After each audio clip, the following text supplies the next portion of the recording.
Welcome to the dolls room, where every day is a disco party. Huh, Ito? Ito!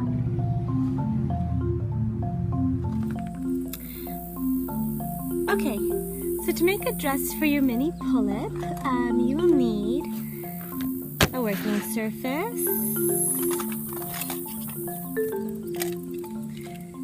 needles, thread, a crochet hook can be very helpful since they're such tiny little things. Good cutting scissors. I have ones that give texture so that I can do that for the edges. Fabric of your choice.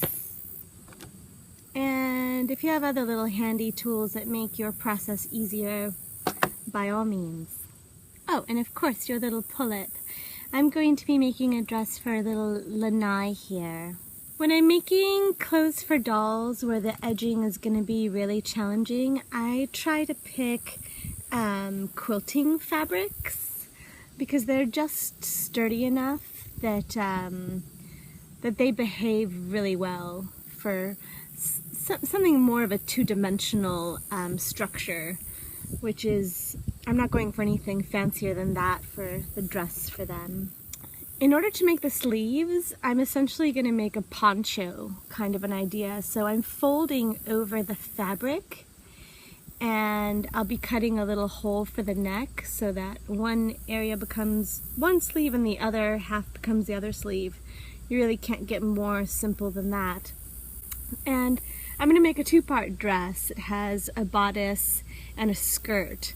So I'm going to measure out my folded fabric for the approximate length that I would want from her neck to her waist. And then I'm going to measure the sleeves from the wrist to the center of her chest and then double that up. So essentially this tiny little square is all I'm going to be using for the top. So for the neck hole, I'm basically going to fold this in half,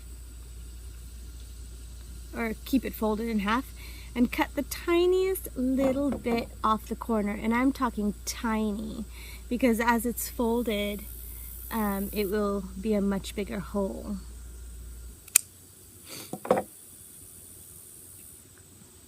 All right. And like I said, we're going to make this a poncho. So to get this on her, I'm going to slice it in half. And this will be the part that closes the back of the dress. And so I'm going to do it a little bit off center so that later on there's a longer half that overlaps and closes.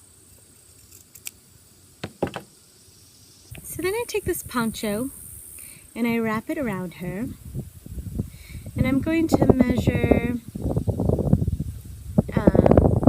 just by feel about how wide I want it to be for her waist. And so I've got it pinched here, and I'm going to mark that. Notice it's inside out.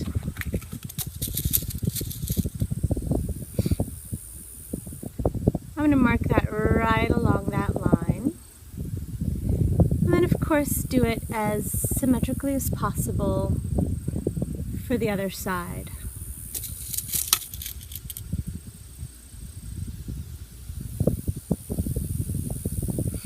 And then I'm going to guess about how much room I want for the arm to go through, right?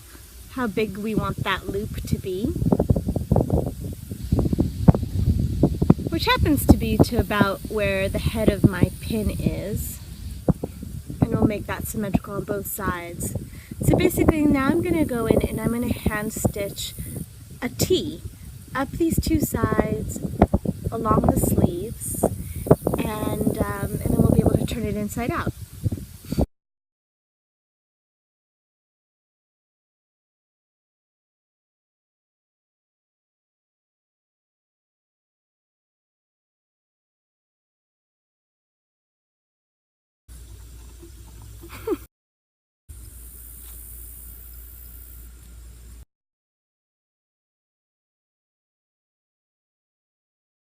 So you can see that I've sewn like a little T, and basically I'm gonna go in there and cut out the excess.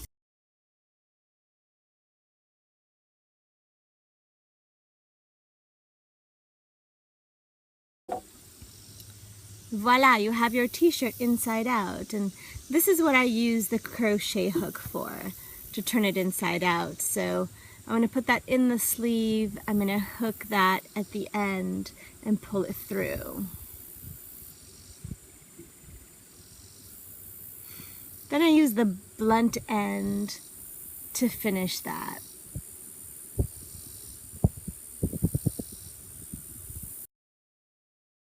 Bodice of the dress, and I'm going to try this on her. This is so not the way that you would make a dress for anything else. I mean, even the Pullips and the Blythes require a much more carefully designed pattern, because I've made this as if this were a paper doll. It's pretty two-dimensional. It's not taking into account a whole lot of wrapping. And for some strange reason, these little Pullips have really big boobs. So that's something to deal with. Oh, that little thumb got stuck in the sleeve. Come on, girl, let it go. All right. There we go. And so now we're going to have a pretty nice tight bodice. It doesn't leave a lot of material in the back. It leaves just enough to be able to put a tiny little strip of Velcro to keep it close together. If you wanted more material back here, you would need a more intelligently designed pattern. You could also, if you really wanted to, take the time and add more panels back there. But personally, I don't see that as being necessary. So like I said, I'm going to go back in and do a little overstitch around the collar so that it looks nicer. At this point, I'm going to show you how to do the skirt of the dress. Okay, so I have absolutely no measurements for this, and that's just my personality. Basically, we're going to go find a length of your material. It could be the same, it could be different material. You could decorate this up however you want to. I would love to see your variations. I'm sure some of you crafters out there could do a much better job with this. But basically, I'm thinking that the total length of my bodice is about, let's see what this is. I've never actually measured it. It's about 2 inches. And so I'm going to do 3 times that length for the skirt. This is, I'm making this up. I don't really ever measure this, but it's approximately what I do. So first of all, let me kind of clean off this edge. If you've never used one of these, I highly recommend it. It's like a pizza cutter. It makes things so much easier. All right, so we're gonna go for about 6 inches length, and then I'm gonna give it, well, I kind of measure, you know, I mean, how long do I want her skirt? I don't want it terribly long. Maybe an inch at most. So we're gonna do 6 inches along and 1 inch wide. I know my 6 inches is there. Voila. And then approximately voila.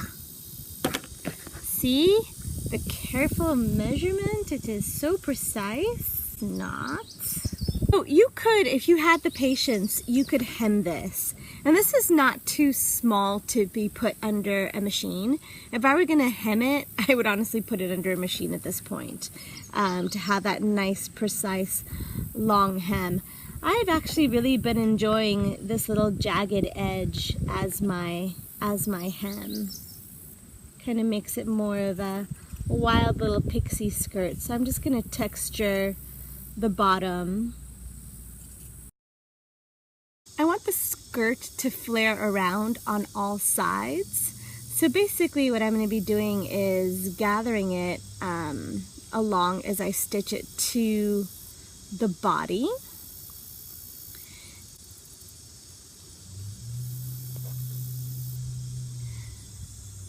But one of my favorite ways to do that is just to gather it from the get-go. So I'm just taking my thread and I'm going to very loosely weave it in and out of that top hem. And that is it, ladies and gentlemen. That's all that it takes to gather and what's going to become then the skirt. So then you're going to be putting the front side against the front side, right? So that when you unfold it, the dress will be in its proper configuration. And I'm going to try to see to it that these ruffles are evenly distributed across or along the dress. I try to find kind of center to center and then fan it out to the edges, which are of course the back part of the dress. And I'm going to pin this together. Alright, so now I'm going to sew these two together.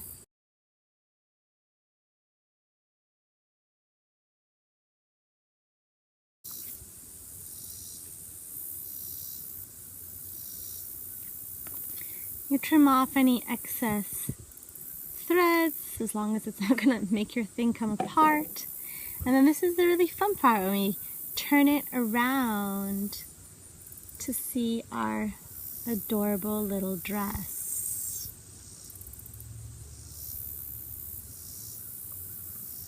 So at this point, the finishing stages, I'm going to be sewing the back side of the skirt together. I sew it up as high as the bodice. That's usually plenty of room for the doll to slip into. And then I like to go around and do a little overlock stitch around the neckline. You could use different fabrics or different threads to make it more decorative. I personally, my hand sewing is so raw that I just I try to make it as invisible as possible and just clean it up. Okay, so along the neckline, and what I'm basically trying to do is gather up the area of material that would be likely to fray. Again, these dolls have so very little movement that unless you're being really rambunctious with them while they're in this dress, it should hold up well enough. And so of course the last little detail of course is just going to be to add a tiny little square of Velcro.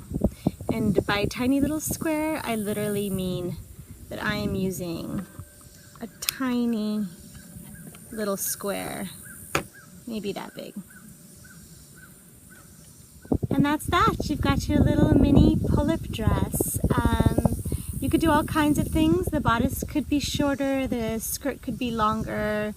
You can riff off of this and come up with dozens of other little designs, I'm sure. I would love to see what you come up with. And please leave comments below. Let me know how well this tutorial worked for you.